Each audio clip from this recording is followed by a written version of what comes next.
Welcome to Conversations with Sloane Ivy.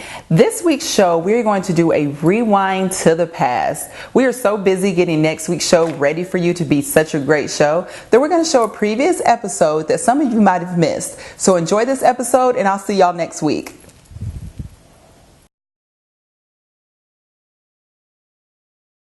Hello and welcome to Conversations with Sloane Ivy. I'm here today with Mr. Darren K. Roberts.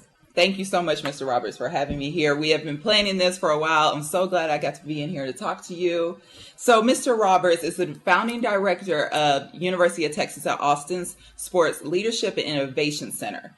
So tell me a little bit about that. I'm very intrigued and interested and ready to see what the center is going to do. Well, thank you, Sloane. Thank you for having me. And we're excited about the work. So I attended University of Texas 97 to 01. And I left here and I thought I was going into politics, so I went to work in D.C. for Senator Lieberman. I went to the Kennedy School of Government, racked up a lot of debt, and then I went to Harvard Law School. And it was in the summer before my last year of law school that a buddy of mine asked me to go to a football camp with him. So I went and absolutely loved it.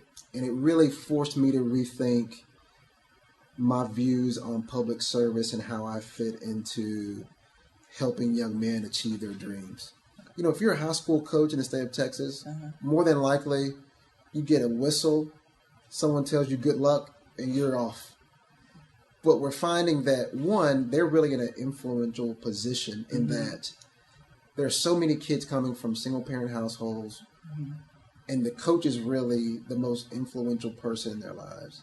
And there's one study that we always point to which found that 76% of Texas high school student athletes cite their coach as the most influential person in their life. Wow.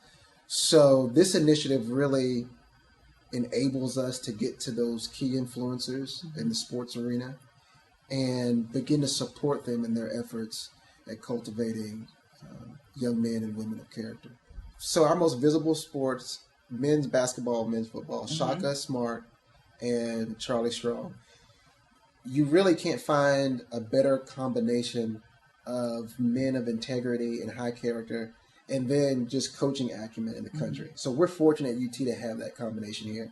And they also understand that these young men are truly student athletes. And so while their athletic pursuits may be demanding, at the end of the day, they're going to have to support families and function in society without a football or a basketball in their hands. And so they've been incredibly supportive. Coach Strong gave an address at our CLEAT presentation earlier in the year to the coach of the high school coaches. And at their core, this is what they're about. And so we're fortunate to have them as partners. Yeah, I actually got to be a part of the Texas Exes alumni reception that brought in. Well, I was there for both of them, for Coach Strong a year ago, and then just a month ago for Coach Shaka. So no, that's great. No, it's a great combination. Yeah, they're the real deal. I mean, from coaching, I've been around a lot of coaches. Spent 7 years doing it, 5 in the NFL, 2 in college, and I think I can tell pretty quickly which coaches are there for the long-term game or the short-term game. And both of them, Coach Smart and Coach Strong, they're in it for the long run. And I think you saw that when Coach Smart left VCU, just in reading some of the comments from his players. I mean, they saw him as a true father figure. I mean, it wasn't just about getting to the tournament and winning it all or going to the Sweet 16. He was really devoted to pushing them, challenging them, and then pushing them to their limit as a man and developing into an influential person in society. And so we're fortunate to have both of them here with you too. He spoke, and when he spoke at his reception, he spoke so highly of his past players at VCU. I mean, you can tell that it's very deep for him. Yeah. The pressure that these men and women feel when you are the number one receiver or the number one gymnast in the nation. Yeah. And you have all these schools calling you and I don't know what to do. And then you have these family members that maybe have never been through this or never had this much pressure. And how are they making these decisions? How is it affecting the trajectory of their life, of the decisions that they are making. Yeah, it's tough because, Sloane, you and I both made some dumb decisions in high school and college. Only difference between us and the collegiate student athlete is that they didn't end up on the front page of the USA Today. And it's the added exposure, and I think of Rivals.com, rating service for high school athletes. So they made a decision early in the year to start evaluating 8th and 7th graders. If you think about that, we're talking about a 7th grade, you're talking about a 12, 13-year-old who now has a profile online and who has reporters and analysts telling him how great he is based on a 40-yard dash time or how many catches he had in middle school. I think that we're setting these kids up for failure because, one, we're inflating their ego on a consistent basis from the time they step on the field. At the same time, we're not highlighting either their academic successes or we're not using their failures to help push them to do better. So as long as they're eligible, as long as they're on that football field on Friday night, we're good. And that usually means is a 70. You get a 70, you're good to play. Now, where in life does a 70% success rate help anybody, right? That's a problem. We talked to their coaches when we had them here for their continuing leadership and ethical training. And we asked them, how many of you highlight when a young man has made a good grade on a test or has made improvement from 1 6 weeks to the next in a course? And 2 hands out of 25 went up. Okay, how many of you are yelling when a young man doesn't run the right 9 route? And all the hands went up, right? And so it's a problem in that our focus is really, it's in the wrong place. And we're seeing, I think, the negative byproducts of so much emphasis on sports. I played high school football in Texas. I love the game. I think it imparts some really valuable lessons.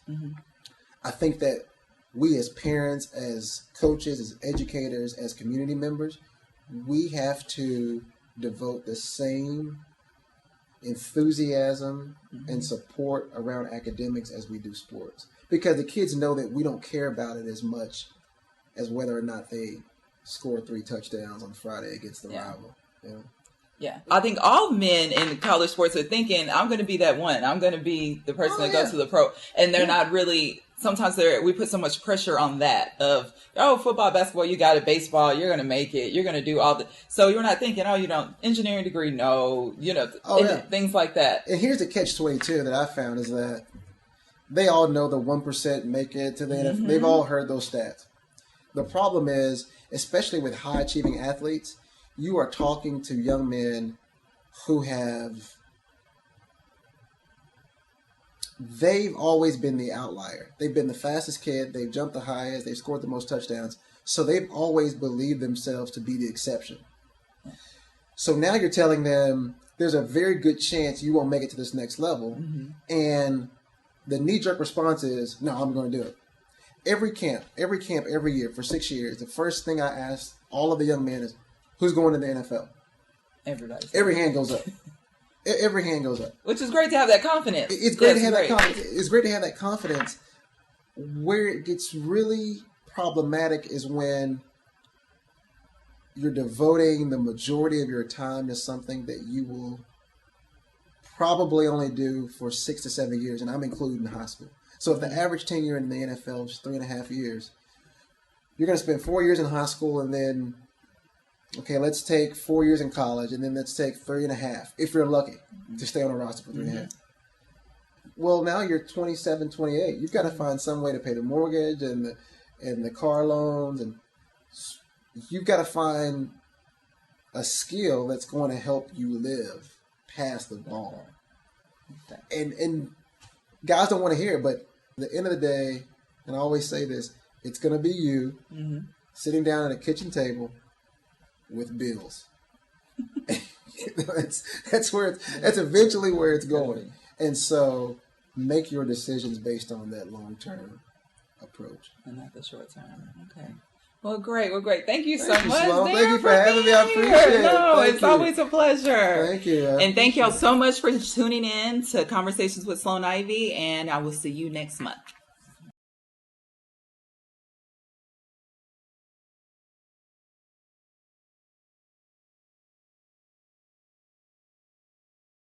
Thank you for watching Conversations with Sloane Ivy. I hope you enjoyed this episode, and please, please, please come back next month for my next episode.